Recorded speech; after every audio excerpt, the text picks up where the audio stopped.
Hey, what's going on, everyone? Welcome to a special edition of the Retro Gamers. Larry here. And Anthony here. And I have a question before we get started. Sir, yes, sir. Have we been around long enough to have any kind of special editions? Listen, you're lucky we're not doing a flashback episode. All right. No, that's next week.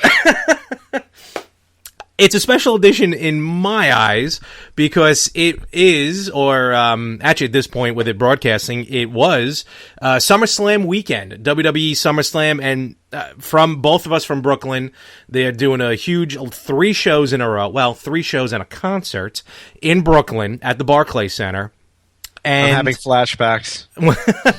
And me and you know, we huge wrestling fans, and one of the things that got us to be friends back in the beginning, back in the day. In fact, I remember distinctly, it was, I think you had Wwf Raw for the Super Nintendo. Oh, wait, is that how I got stuck with you? Well, it was actually the yearbook in high school, but beyond that, it was you had Raw. I don't know what you're talking about. I was too cool to be on the yearbook.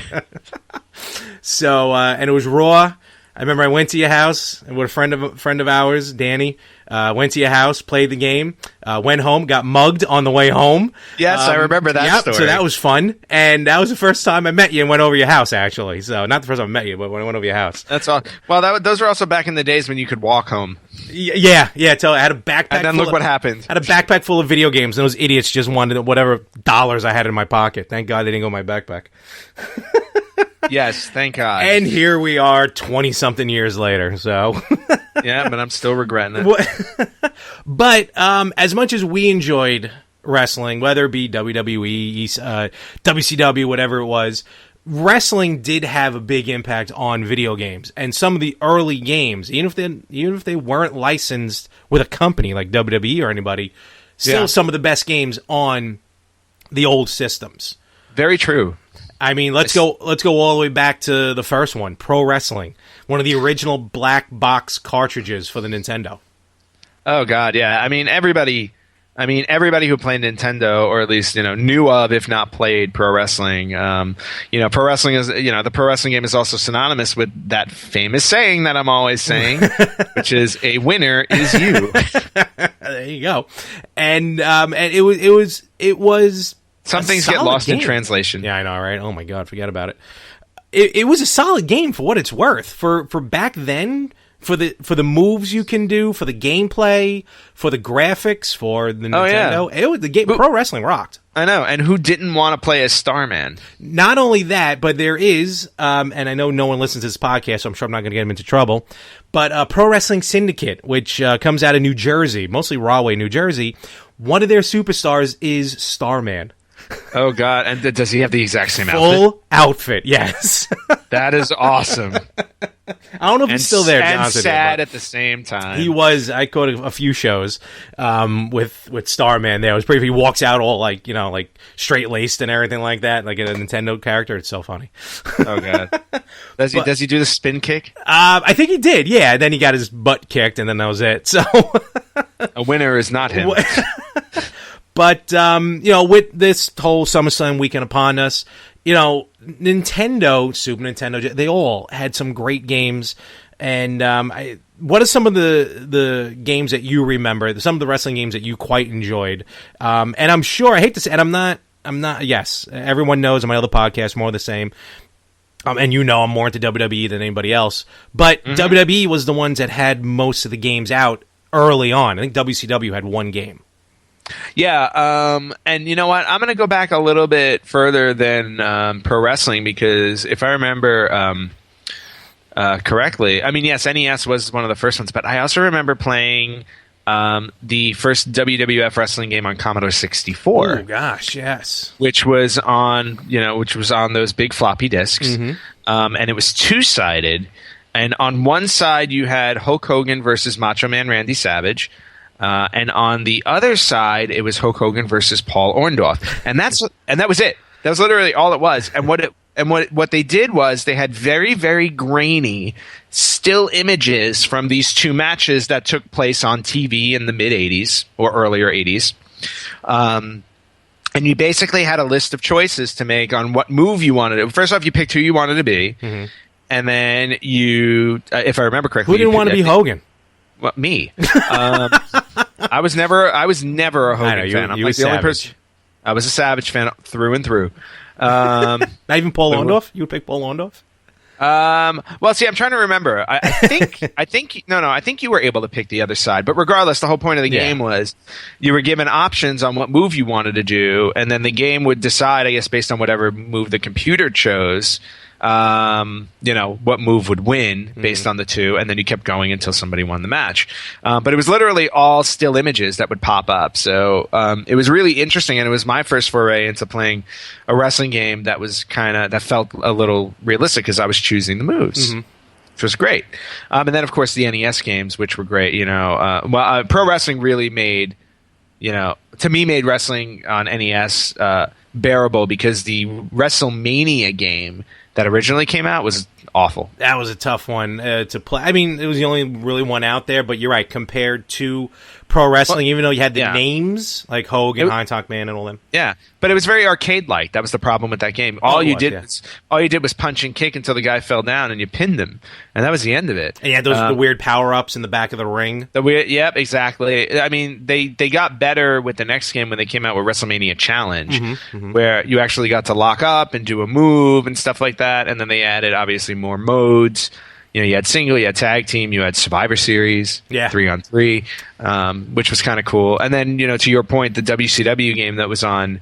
It was WCW Tag Team Wrestling, if I remember correctly. Yeah, I think you're right. At least on the NES. Yeah.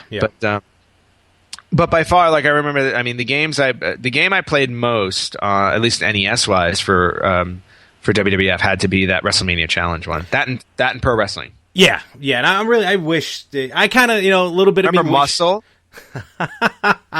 I know. Hold on, I remember of the video game. I don't think I've ever played the game, but those dumb little figures. I definitely had a ton of those little pink figures. Oh no, I remember playing the Muscle video game. The wrestling, it was so much fun. Did you collect the figures as well, the little ones? I did collect the figures. I didn't have a whole lot of them, but I do remember collecting them. And then the belt. But also, once WWF had their own figures, it's like, who needed Muscle figures? Yeah, that's true. Yeah, because they also towered over the Muscle figures.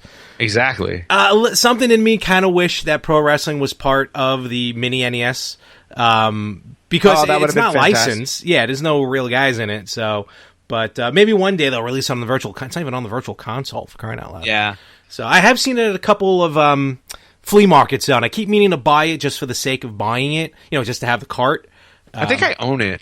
I think I still have it. Yeah, I got to go through...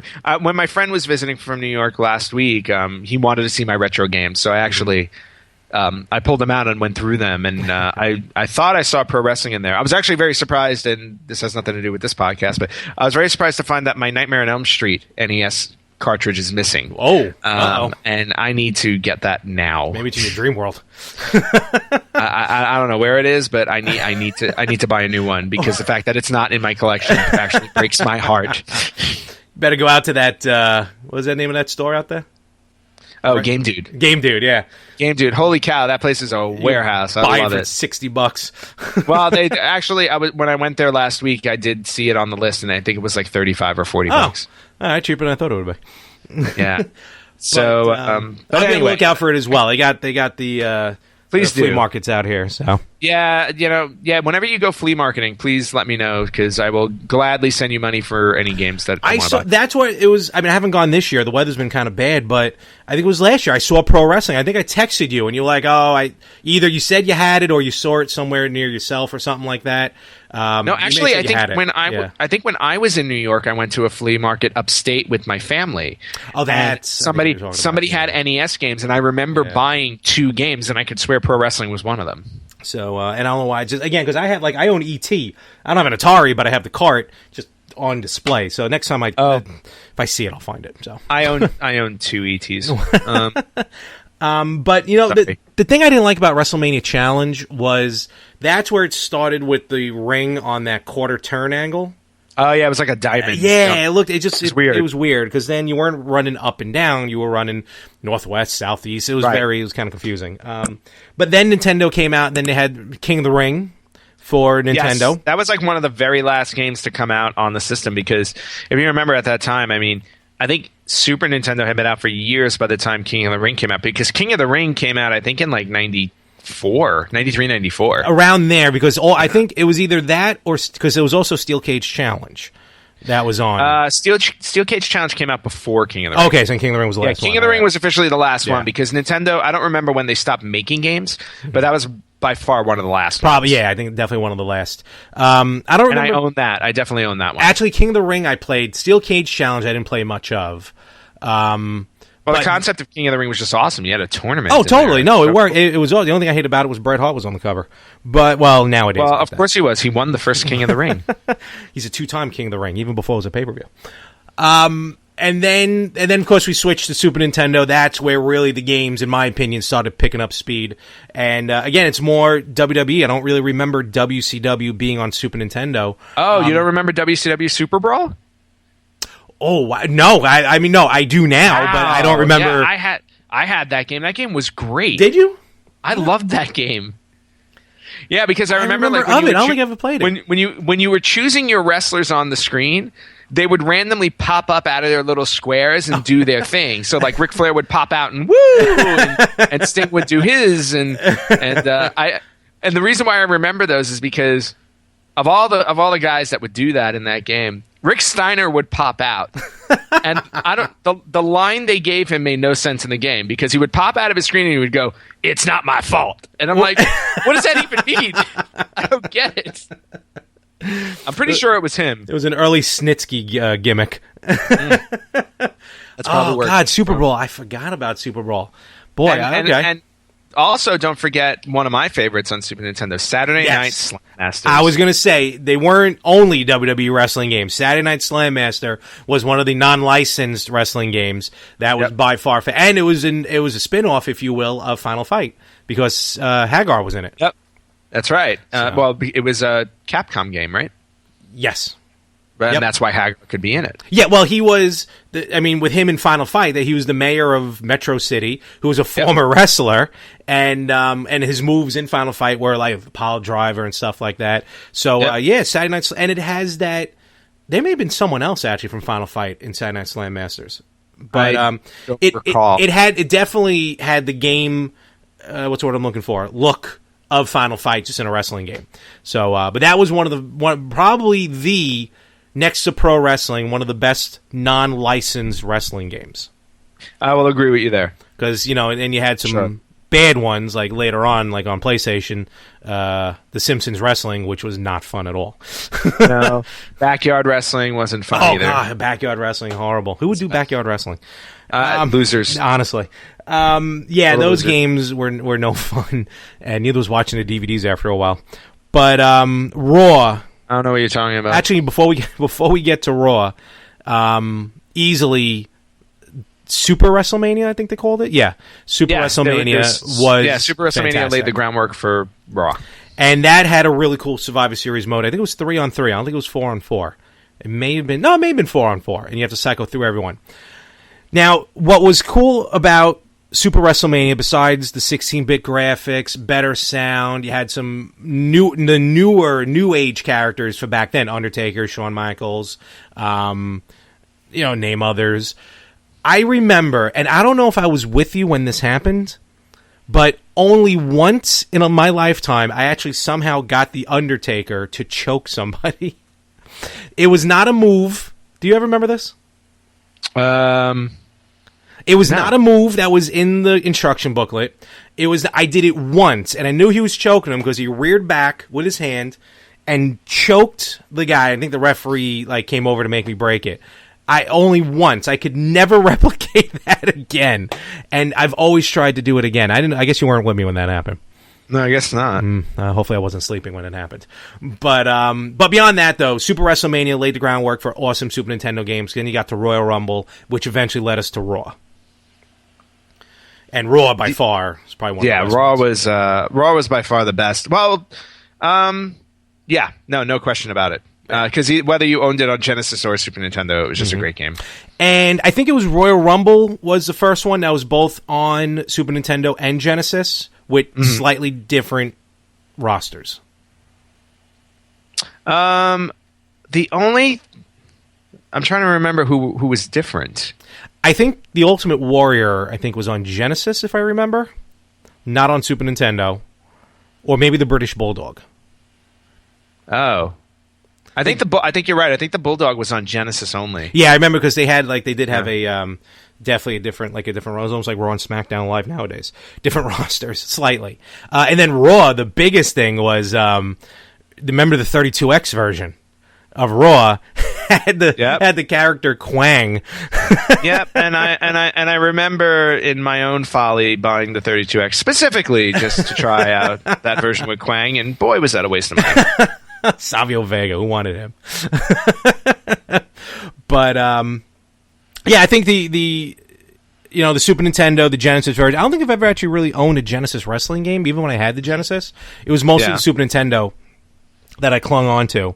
And then, of course, like we talked about a few weeks ago, SmackDown was the whole reason why I bought a PlayStation, the very first WWF SmackDown game. Because that really, even to step it up even further into the 3D, CD quality music and stuff like that. And SmackDown was a solid game on the PlayStation.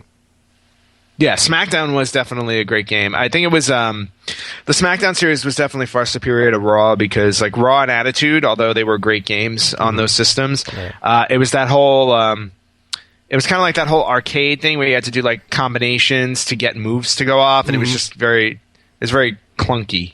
Yes, I remember Attitude was a bit clunky.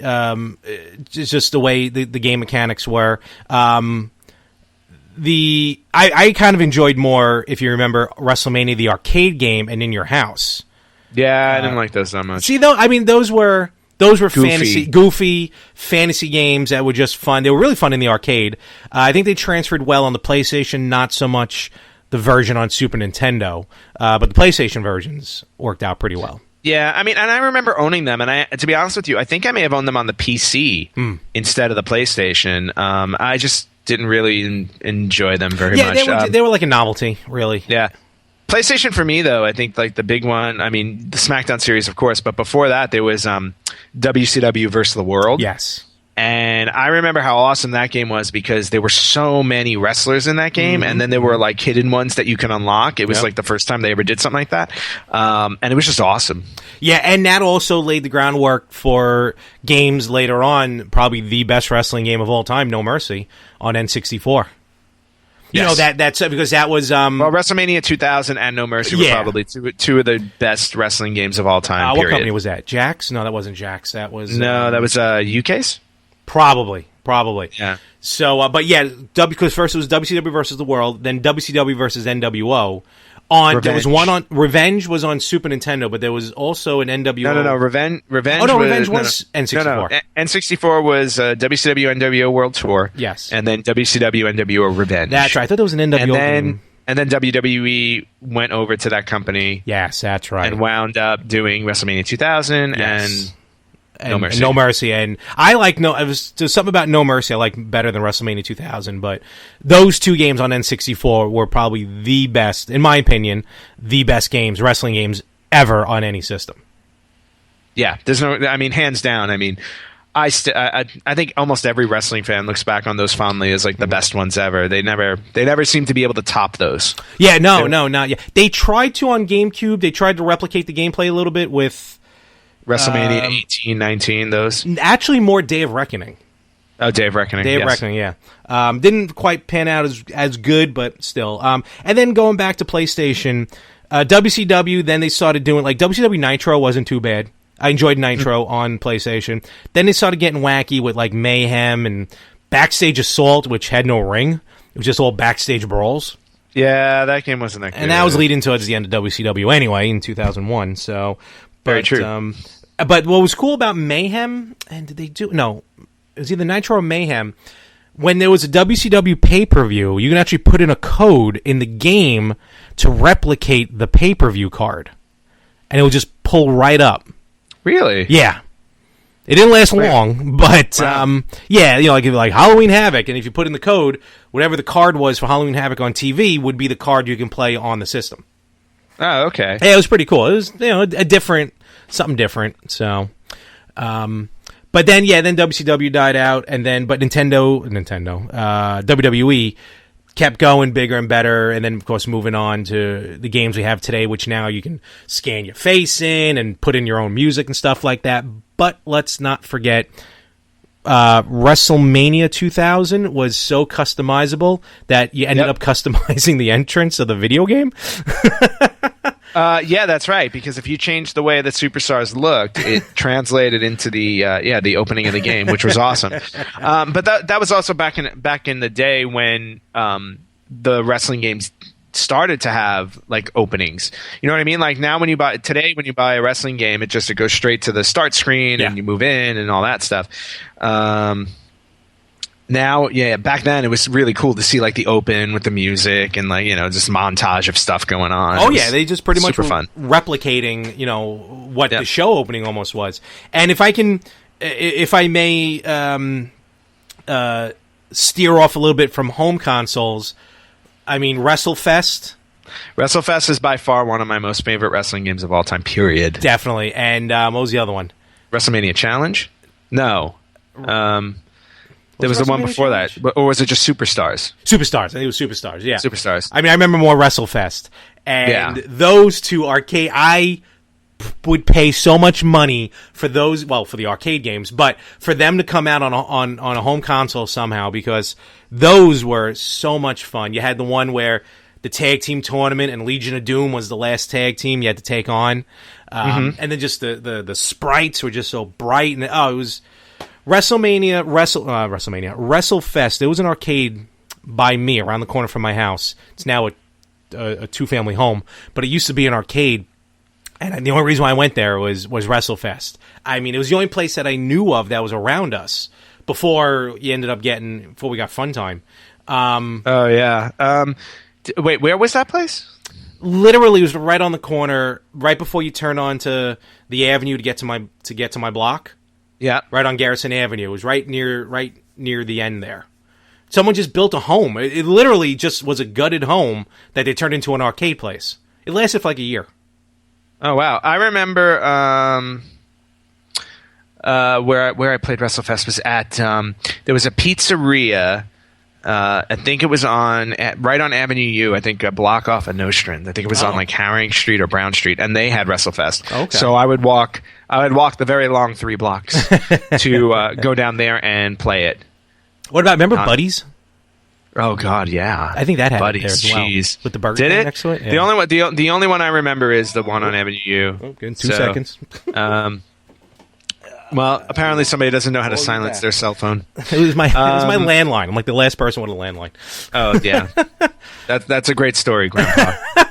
But yeah, I mean, wrestling games are constant. Like, I don't think I've ever gotten rid of any of my wrestling games, or if I did, I've purchased them. I bought them back really, really quickly. Exactly. So I have so many of them in my collections. They were fun, and then ECW had a couple there, which just basically was almost like mirror images of the WWE versions of Attitude and Raw.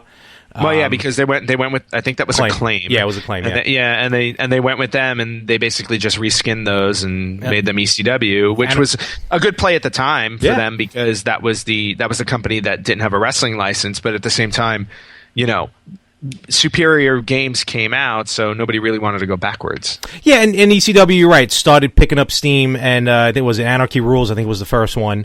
And then I think it was November to Remember, or Hardcore Heaven was the next one after that. No, I thought it was, wasn't it like ECW Revolution or something? Oh, yeah, Extreme Revolution, that's right, yes. Extreme Revolution. Yes, and then Anarchy Rules. Yeah. Yeah. And they were cool, because they were, ECW, they were... hardcore wrestling, and that was the first game, well, one of the first games to introduce the barbed wire matches and flaming tables and stuff, and, back then on a video game, like, whoa, this is pretty wild stuff. Yeah. So, and then, of course, remember the import that we played for a while, Fire Pro Wrestling. Fire Pro Wrestling G, loved that game. I don't think you would ever see... you would see a collection of superstars, even though they weren't named. They weren't named WWF or WCW, but they recreated them really sure well. Did. And they were and they were the first game to really introduce like the whole aspect of like pacing and timing and breathing when you're in a game. Like you would actually get fatigued for doing moves too quickly, like back to back to back to back, which was really interesting. It really made the matches feel so much more real when you were playing them. No, totally. And I know that they released Fire Pro Wrestling eventually on PlayStation 2, but the original import that we got was probably one of the first imports. Probably one of the first imports that you got for the PlayStation? Because that was an imported game. It was one of the first wrestling imports I got. I mean, okay. I only had a handful of imports, but yeah, that was I think the first one I bought because I remember I was working at a video store at the time, and I had ordered it through them. There you go. To get it, yeah, because I didn't know how else to get it because the magic of the internet was still in its youth. Oh yeah, totally. Al Gore so there wasn't really a whole lot of shopping yet invented. Not much. But wrestling games, as much as game systems, I think will be around. They do stand the test of time, a lot of them. And with this weekend that we had, with NXT, with SummerSlam, Raw happening tonight. If you're downloading this show right now, I think it's. Wrestling definitely has those games have a place. I think even if you're not a wrestling fan nowadays, you've played one of these games, and I'm sure you've owned a wrestling game at some point. So I think everyone can kind of come together on those. Yes, no question. And with that, I think we're going to start to end this special edition of the Retro Gamer, at least with wrestling. And remind me before we end this though. How many wrestling games were on the Virtual Boy? And with that being said, we're going to start to wrap this up. There would have been. There was a boxing game, actually. Yeah, there would have been if anybody bought the damn thing. With that, follow us on our Facebook page, Retro Gamers Podcast. More 365 from me on Twitter. Matsusu28 on Twitter for Anthony. And with that, everyone, have a good one. Catch you guys later.